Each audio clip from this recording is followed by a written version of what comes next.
So now you have to learn how to ride it, don't you?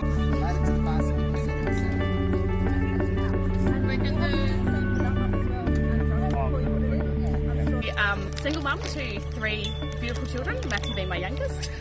So he's a very outdoorsy boy, loves playing outside in the mud and outside on bikes and scooters. So yeah, awesome. That's Matthew.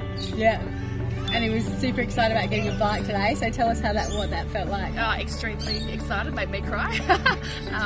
But yeah, look, he's loving it, he's having a great time, so thank you very, very much. It's okay. And look, I'm crying now.